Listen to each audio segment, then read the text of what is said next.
Hello students, तो आज शुरू करते हैं हम लोग अपना नेक्स्ट वीडियो जिसमें हम लोग पढ़ेंगे प्रिपरेशन ऑफ सॉल्ट्स और अगले मेथड पे आते हैं जिसे हम कहते हैं डिस्प्लेसमेंट मेथड। देखिए, ये बड़ा सिंपल सा बेसिक कॉन्सेप्ट है जो आप बहुत पहले से पढ़ते आए हैं, फिर भी एक बार डिस्कस करते हैं।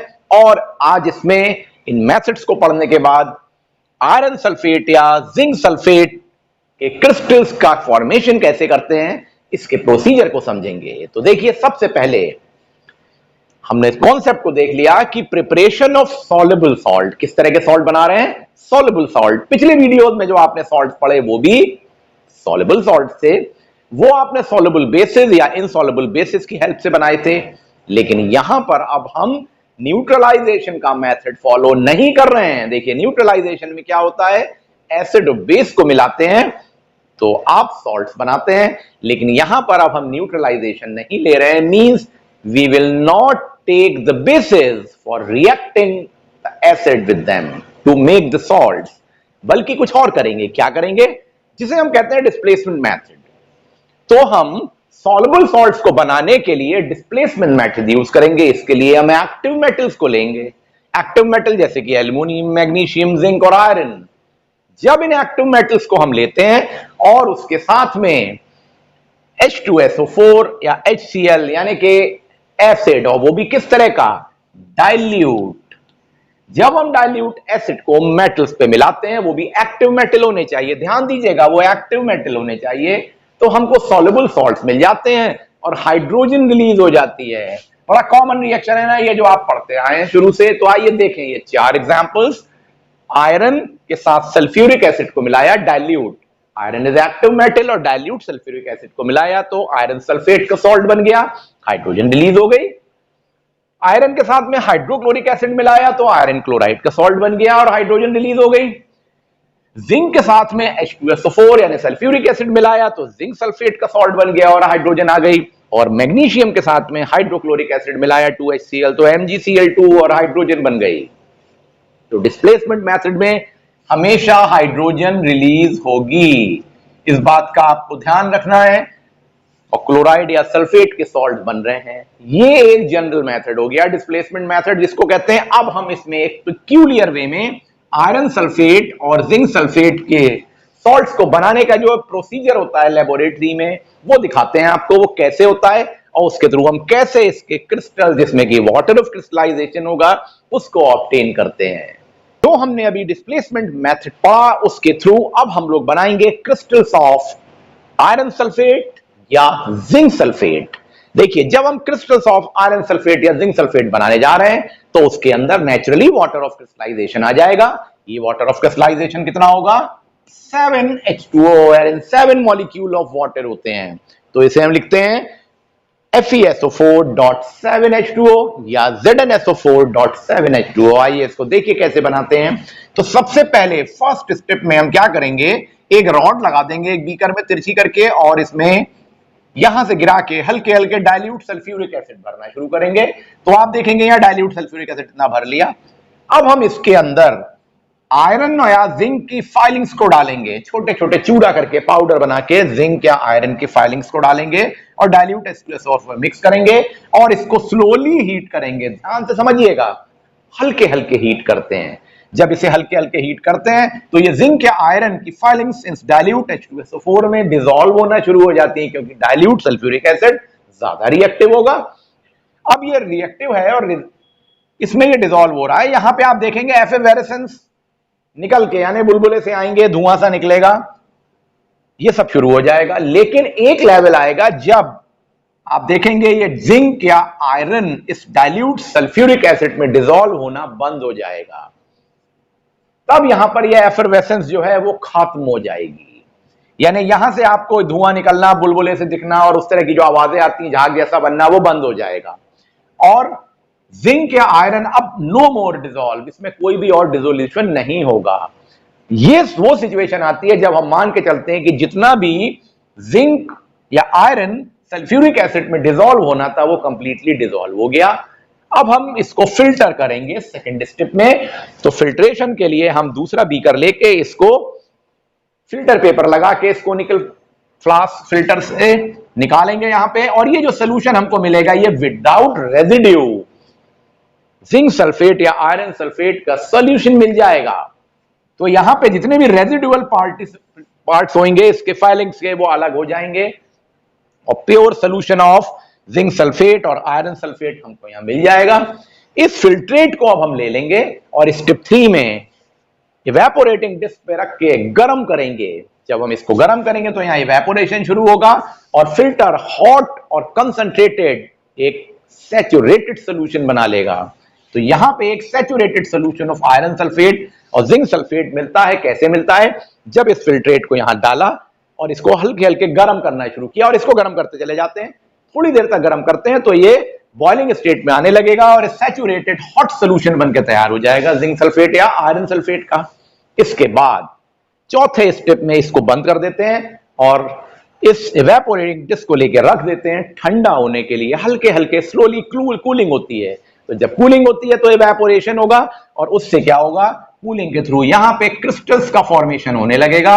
ये क्रिस्टल्स होंगे आयरन सल्फेट या जिंक सल्फेट के, जिसके अंदर आ जाएगा वाटर ऑफ क्रिस्टलाइजेशन, और कितना आ जाएगा 0.7H2O, चाहे वो आयरन में हो चाहे जिंक में हो। In this way we can get the crystals of iron sulphate और जिंक सल्फेट।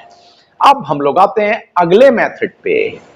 तो देखिए जो नेक्स्ट मेथड अब हम यूज करते हैं सॉल्ट्स के प्रिपरेशन के लिए, उसमें भी हम एसिड और बेस का कॉम्बिनेशन नहीं करेंगे, यानी कि यहां पर भी हम न्यूट्रलाइजेशन नहीं कर रहे हैं, कोई और तरीका अपना रहे हैं। और वो तरीका क्या है?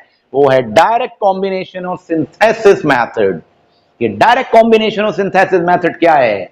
ये वो मेथड है जिसमें हम एक नॉन मेटल और एक मेटल के कॉम्बिनेशन से एक सॉल्ट को प्रिपेयर करते हैं।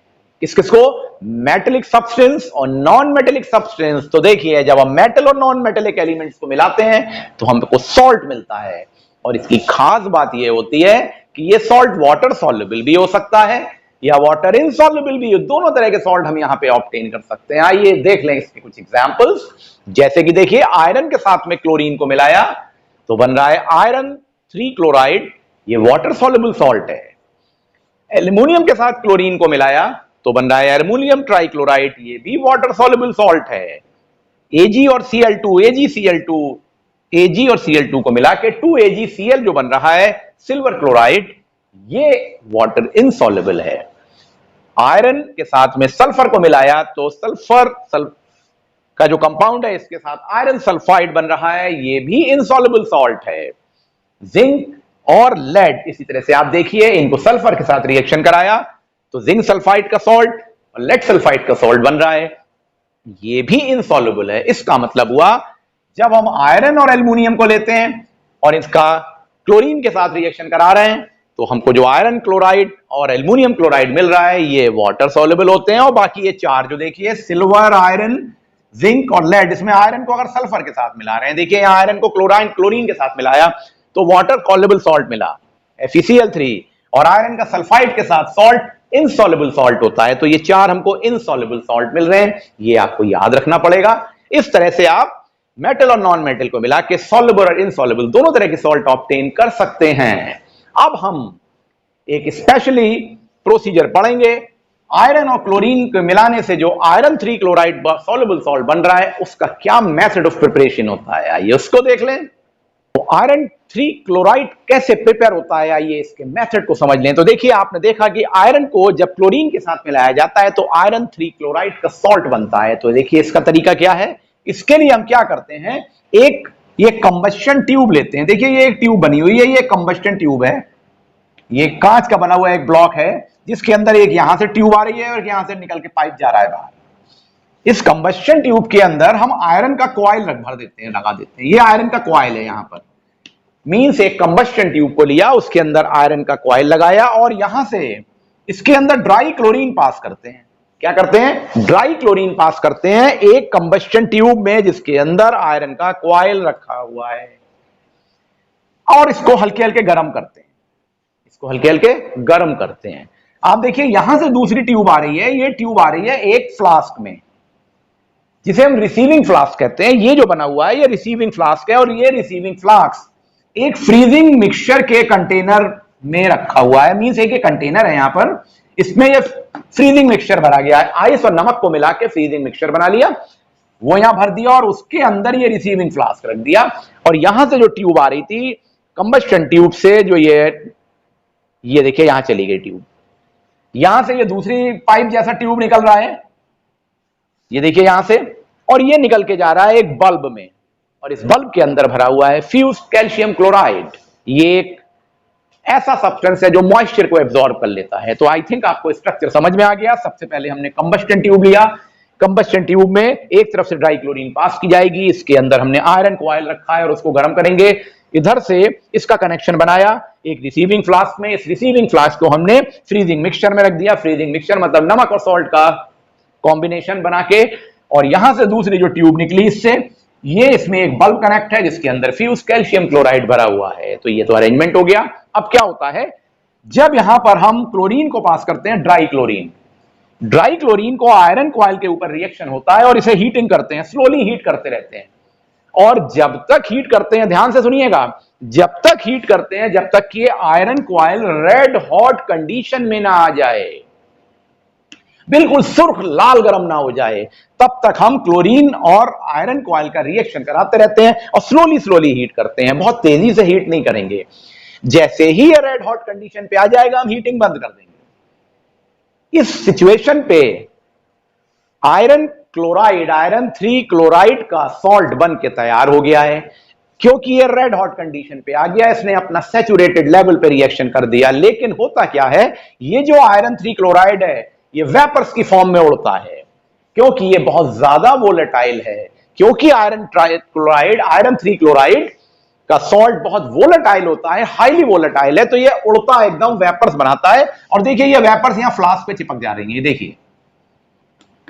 तो अब यहां पर आके हम हीटिंग को बंद कर देंगे। तो देखिए ये आयरन 3 क्लोराइड या FeCl3 यहां पे कंडेंस होने लगा, इस जगह पे फ्लास्क में चिपकने लगा। अब हल्के हल्के जब ये ठंडा होगा रेड हॉट कंडीशन के बाद, तो यहां से फिर इसकी वेपर्स निकलेंगी और ये वेपर्स आयरन 3 क्लोराइड की आगे बढ़ेंगी और यहां पर आएंगी। लेकिन अगर ये डायरेक्टली बाहर आ जाएंगी तो ये फिर से मॉइस्चर एब्जॉर्ब कर लेंगी, क्योंकि FeCl3 हाईली डेलिक्विसेंट होता है, मतलब बहुत जल्दी मॉइस्चर एब्जॉर्ब कर लेता है एटमॉस्फेयर से। तो हम क्या करते हैं, यहां पे फ्यूज्ड कैल्शियम क्लोराइड को भर देते हैं और ये FeCl3 उसके थ्रू होके उसकी वेपर्स निकलती हैं। जो ये वेपर्स इसके थ्रू निकलती हैं CaCl2 से, तो उसमें से सारा मॉइस्चर एब्जॉर्ब हो जाता है और हमको ड्राई FeCl3 मिल जाता है। इस तरह से आप FeCl3 का सॉल्ट प्रिपेयर कर सकते हैं। तो आई थिंक आपको यह मेथड समझ में आ गया होगा। ध्यान देने की बात है, कंबस्टन ट्यूब रखना है, उसमें रेड हॉट कंडीशन का आयरन होना चाहिए, तभी उसकी वेपर्स बनेंगी और उसे कंडेंस करना है। उसके बाद रिसीविंग फ्लास्क में फ्रीजिंग मिक्सचर रखा है, फ्रीजिंग मिक्सचर रखने से ही क्या होगा, वो कंडेंस होगा। समझ में आ गया होगा फ्रीजिंग मिक्सचर क्यों रखा, क्योंकि हाई टेम्परेचर पे रेड हॉट कंडीशन में वेपर बन रही थी, तो उसको ठंडा भी तो करना होगा, फिर वहां से उसकी वेपर्स निकल के आगे जाएंगी, उसमें से मॉइस्चर हटाना होगा, उसके लिए हमने फ्यूज कैल्शियम क्लोराइड को रखा है। तो इस तरह से आप आयरन 3 क्लोराइड बना सकते हैं। तो इस वीडियो में इतना ही, नेक्स्ट वीडियो का वेट करिए जिसमें और आगे की जो प्रिपरेशन ऑफ सॉल्ट है उसको डिस्कस करेंगे। Thank you.